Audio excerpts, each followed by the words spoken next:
Yes, again, alright mga minamahal, halisya nyo, nagbabalik muli para sa ating panibagong video. So,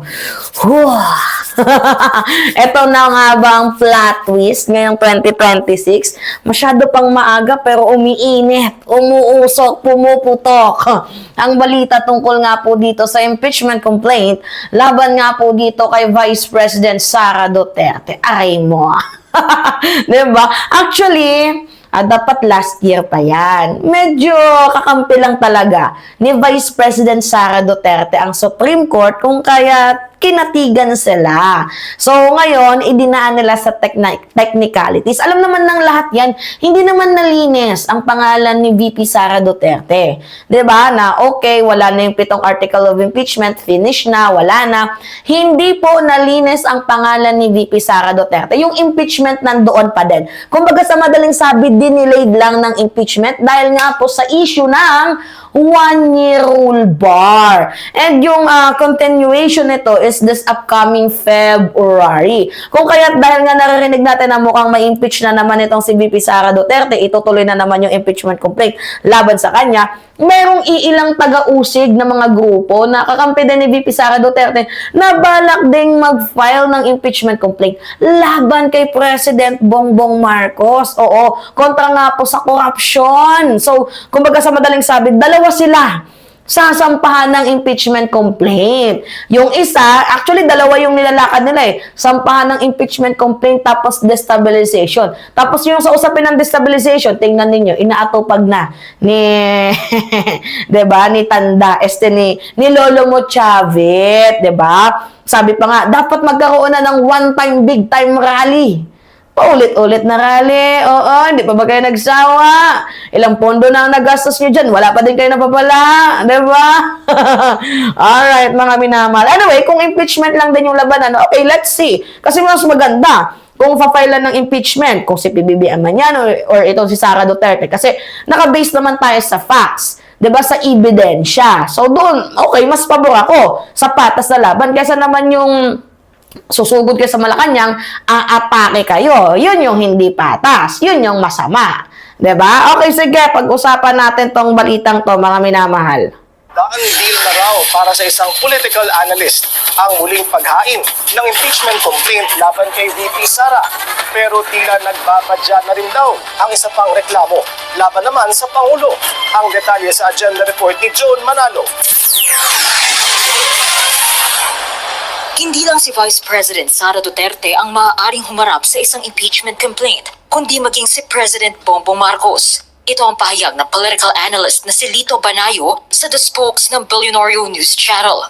Muling umugong ang usapin ng impeachment laban kay VP Sara sa pagsisimula ng taon dahil magtatapos na ang 1-year bar rule sa February 5. Kaya handa na raw ang ilang grupo, kabilang na ang Makabayan Bloc sa Kamara, na muling mag-endorso ng reklamo laban sa bise. At maaari na raw gamitin sa refiled complaints ang mga panibagong impormasyon na isiniwalat ni Ramil Madriaga na umano'y dating bagman ni VP Sara.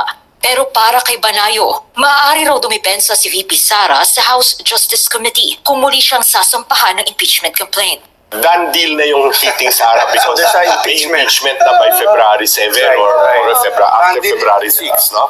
But how will she comport herself during the impeachment hearings in the Justice Committee sa House? Will she keep quiet again as she did? She refused to talk to defend herself before the Public Accountability Committee of Joel Chua nor the Quadcom, no? Although it was not exactly on her.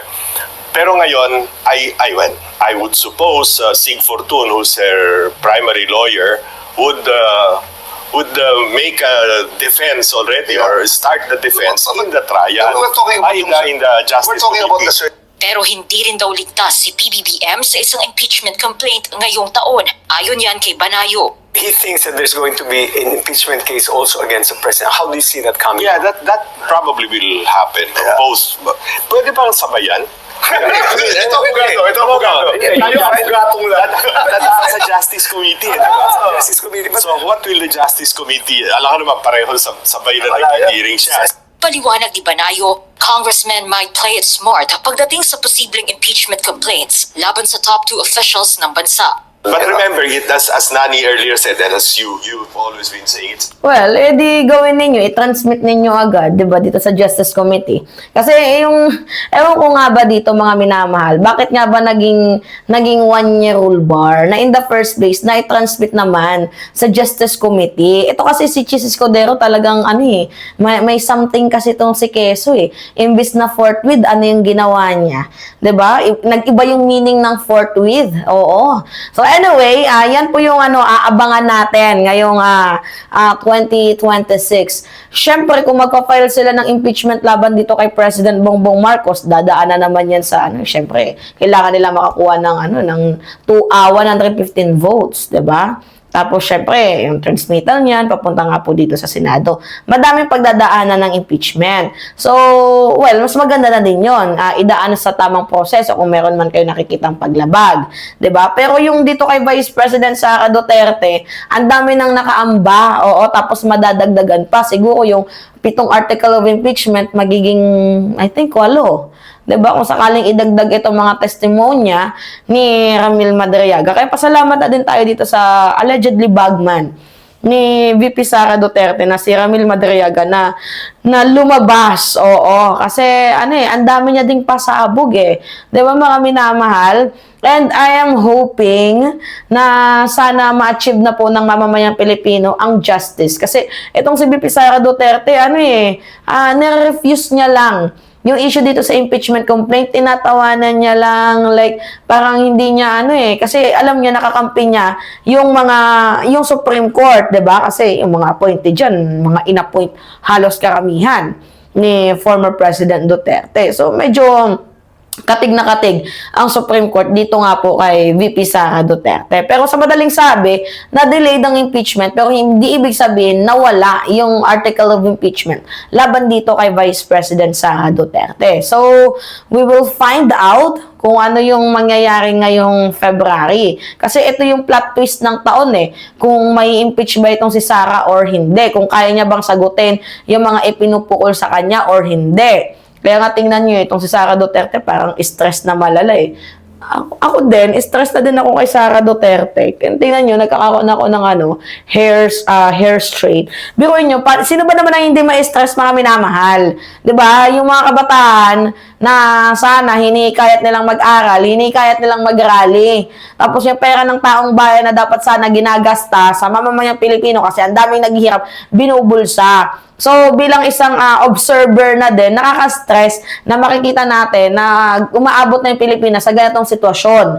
'Di ba? Tapos sasamahan pa nila ng destabilization laban nga po dito kay President Bongbong Marcos. So, nakaka-stress kasi pinapagulo nila ang ating bansa. So, anyway, yon, abangan natin yung pag-usad ng impeachment complaint laban sa dalawa, 'di ba?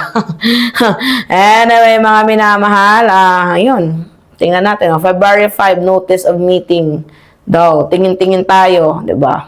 Oy, baka may magsabi, political persecution na naman to, Anyway, so yun po. Kayo, ano yung masasabi ninyo, mga minamahal? Ito na ata yung actual clash. Abangan natin. So, it's me again, Alicia nyo. Nagbabalik muli para sa ating panibagong video. Maraming salamat at ingat, mga kababayan.